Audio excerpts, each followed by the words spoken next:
você parte de que da existência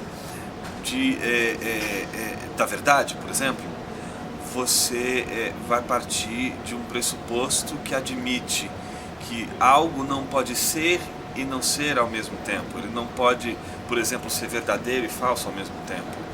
Então, partindo do pressuposto de que existe a verdade e que, portanto, existe um padrão lógico, existe um critério, portanto, para se dizer o que é verdadeiro e o que é falso.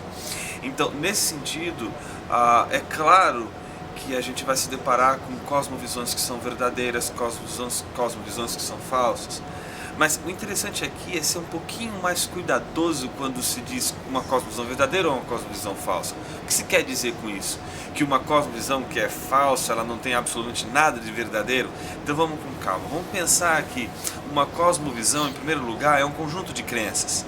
E como se trata de um conjunto de crenças, isso significa que algumas crenças podem ser verdadeiras e outras podem ser falsas.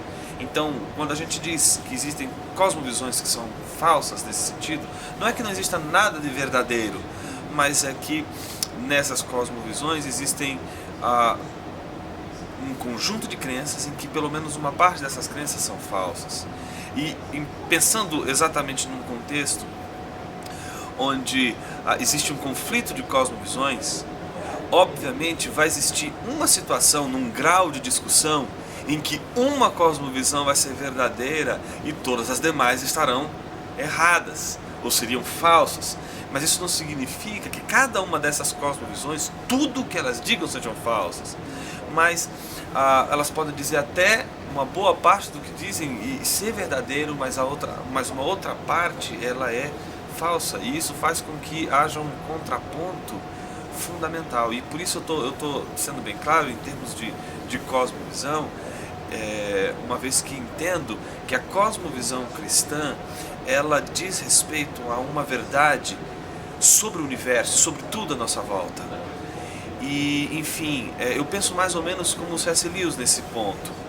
C.S. Lewis diria algo mais ou menos assim, não em relação à cosmovisão, mas em relação às religiões. Ele dizia isso com relação às religiões, mas eu vou transferir o que ele está dizendo para as religiões para as cosmovisões. Eu diria algo mais ou menos assim: olha, não é porque você tem uma cosmovisão cristã que todas as outras cosmovisões elas devam ser jogadas fora e elas sejam inteiramente falsas.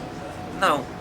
Há possibilidades dentro da cosmovisão cristã você ter crenças que são verdadeiras e essas crenças ao mesmo tempo serem afirmadas em outras cosmovisões. E você não precisa negar essas verdades que você crê que são e que fazem parte da cosmovisão cristã, mas que estão presentes em outras cosmovisões, e dizer que elas são falsas só porque elas estão sendo defendidas em uma outra cosmovisão.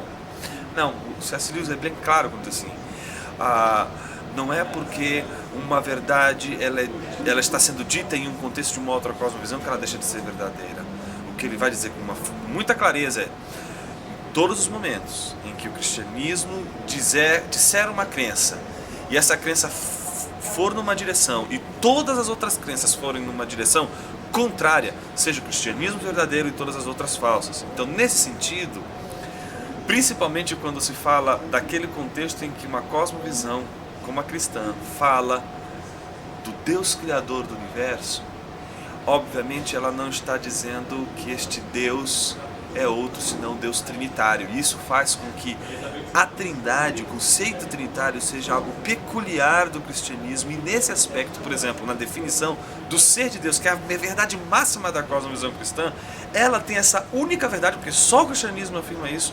E nesse sentido, todas as outras cosmovisões, sejam elas oriundas das religiões teístas, como por exemplo o islamismo, o judaísmo, ou até mesmo o ateísmo, elas vão ser, obviamente, nesse contexto, consideradas como falsas. Então, nesse sentido, eu digo, existem cosmovisões, existe pelo menos uma distinção entre uma cosmovisão verdadeira e uma cosmovisão falsa.